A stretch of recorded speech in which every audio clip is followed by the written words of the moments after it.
جو anti biotic کے ذریعے مریض اچھے کیے جاتے ہیں ان میں نے یہ رجحان دیکھا ہے کہ وہی بیماری نسبتاً زیادہ حملے کرتی ہے پھر،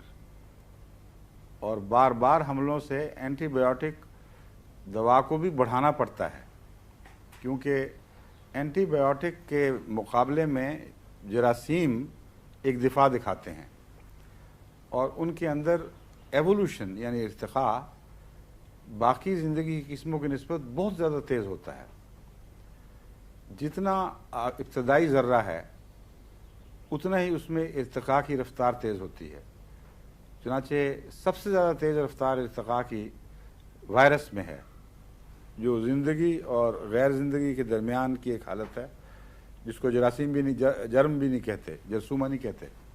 وائرس کہتے ہیں۔ وہ بہت جلدی اپنی حالتیں بدلتا ہے اور ہر صورتحال کے مقابل پر ایک دفاعی شکل اختیار کر لیتا ہے، کیونکہ اسی سے انہی چیزوں سے زندگی کا آغاز ہوا تھا۔ اس لیے اگر ان میں یہ مادہ نہ ہوتا تو مخالفانہ طاقتوں سے زندگی کبھی کی مٹ چکی ہوتی۔ اس لیے اللہ تعالیٰ نے زندگی کے آغاز میں یہ صلاحیت زیادہ عطا کی ہے کہ ہر قسم کے مخالفانہ حملے کا دفاع کریں۔ چنانچہ جراثیم بھی اپنا دفاع دماغ کے ذریعے تو نہیں کر سکتے، لیکن خدا تعالیٰ کی قدرت کاملہ نے ان کے اندر ایسا نظام رکھ دیا ہے کہ گویا یہ سوچ رہے ہیں، سمجھ رہے ہیں، ان کو پتہ ہے کس طرح لڑنا ہے، اور ہر دفعہ جب اینٹی بایوٹک کا حملہ ان پر ہوتا ہے تو یہی جراثیم پہلے سے زیادہ طاقتور ہو جاتے ہیں۔ ڈاکٹرز نے اس پر جو تحقیق کی ہے وہ کہتے ہیں کہ ہوتا یہ ہے کہ بہت سے جراثیم مر جاتے ہیں اور بہت سے ہیں جو اپنی اندرونی کیفیات بدل کر یا میوٹیشن کے ذریعے یعنی اتفاقاً ان میں سے زیادہ طاقتور پیدا ہو چکے ہوتے ہیں، وہ ان دواؤں کے اثر سے بچ جاتے ہیں۔ اس لیے وہ سمجھتے ہیں کہ یہ ڈاکٹروں کا قصور ہے، یہ اینٹی بایوٹک کے نظام کا قصور نہیں۔ وہ کہتے ہیں ڈاکٹر اگر زیادہ لمبا عرصہ اینٹی بایوٹک کھلائیں یہاں تک کہ کسی قسم کے جراثیم کے بچ رہنے کا کوئی سوال ہی پیدا نہ رہے، تو پھر یہ امکان موجود ہے کہ اینٹی بایوٹک کو بد اثر نہ چھوڑے۔ مگر یہ دعویٰ پہلی جنریشن کے ڈاکٹرز کا تھا، اب تو وہ تسلیم کر چکے ہیں الا ماشاء اللہ کہ انسان کی کوئی پیش نہیں جاتی۔ جتنی مرضی اینٹی بایوٹکس بڑھا لیں، کچھ نہ کچھ جسم میں مخالفانہ زندگی کی قسمیں ایسی ہیں جو رد عمل دکھا کر پہلے سے زیادہ مضبوط حالت میں ابھرتی ہیں، جس کا نتیجہ یہ نکلتا ہے کہ ہر دفعہ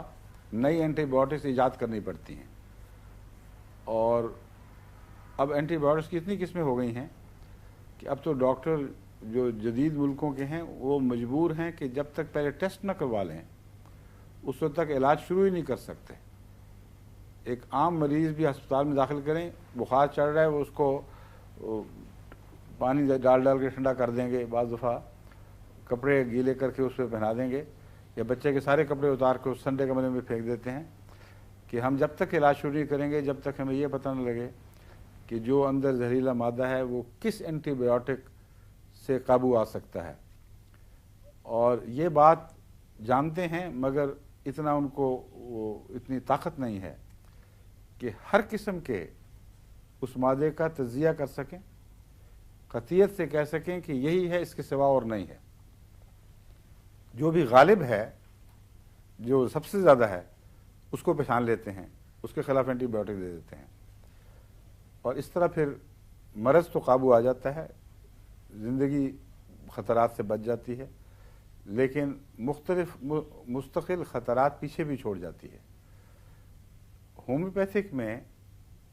اللہ کے فضل سے ایک ایسی بات ہے جو ان چیزوں کی بدیوں سے آزاد ہے۔ ہومیوپیتھک براہ راست کسی جراثیم پہ حملہ نہیں کرتی۔ ہومیوپیتھک صرف جسم کو پیغام دیتی ہے کہ تمہارے اندر اس نوعیت کے شریر موجود ہیں، اور وہ پیغام اس طرح دیتی ہے کہ مختلف جراثیم کے اجتماعی اثر سے جو اجتماعی علامات انسان کے جسم میں پیدا ہوتی ہیں، اگر ان اجتماعی علامات رکھنے والے زہروں کی تیار کردہ دوائی ہو اور بہت ہلکی کر دی جائے کہ وہ جسم پر کسی طرح بھی غالب نہ آ سکے، تو بیرونی حملہ اندر کی طاقتوں کو بیدار کرتا ہے، اور بیرونی حملہ اتنا خفیف ہوتا ہے کہ وہیں اسی سطح پر اسے جسم کا دفاعی نظام دبا لیتا ہے اور وہ بیماری نہیں ہونے دیتا۔ جب ایک دفعہ دبا لیتا ہے تو پھر اس کو ہوش آتی ہے، گویا کہ ہم یہ تو نہیں کہہ سکتے اندر جا کے کہ یہ ہوا، لیکن گویا یہی ہوتا ہے، تجربہ یہی بتاتا ہے کہ وہ کہتے ہیں وہ یہ تو ہمارے اندر بھی موجود ہے، اور جو ایک دفعہ اٹھ کھڑا ہوتا ہے وہ پھر ان کو بھی دبا لیتا ہے، کیونکہ اگر جسم میں خدا تعالیٰ نے اتنی صلاحیتیں رکھی ہوئی ہیں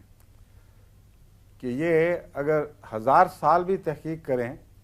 تو ایک مرض کے جواب میں اتنی اینٹی بایوٹکس نہیں بنا سکتے جتنے جسم کے دفاعی نظام میں چند گھنٹے کے اندر اندر بیماری کے حملے کے عین مطابق توڑ کی دوا بنانے کی صلاحیت موجود ہے، اور ایسی دوائیں لاکھوں بنا سکتے ہیں، لاکھوں بن سکتی ہیں جسم کے اندر، اور وہ دوائیں نہیں ہیں بلکہ سپاہی ہیں، فوجیں ہیں،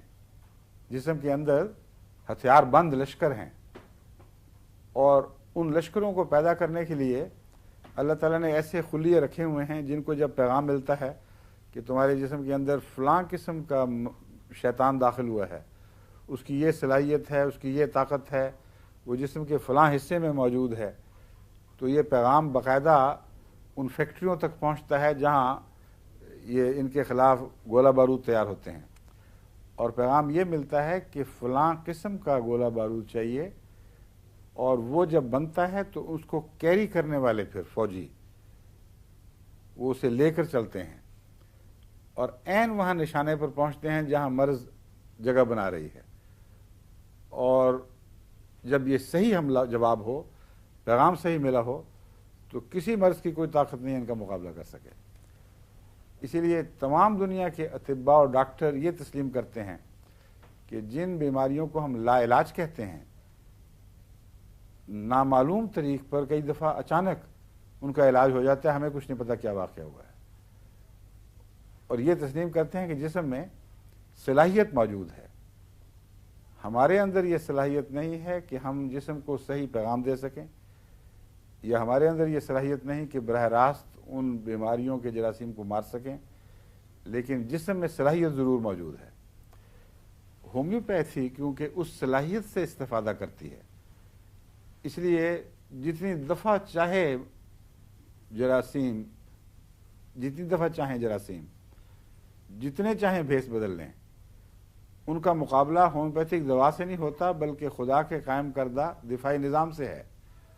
اور اس کے مقابل پر وہ ضرور مغلوب ہوتے ہیں۔ بس یہ نظام ہے، اس لیے یہ جو ٹکیاں چھوٹی چھوٹی میں بتا رہا ہوں، ان کو جب استعمال کرتے ہیں تو ان کے مجموعی تاثر سے جو جسم کو پیغام ملتا ہے، یا ان کے مجموعی اثر سے جو جسم کو تاثر ملتا ہے، وہ عموماً اس دفاعی نظام کو بیدار کر دیتا ہے۔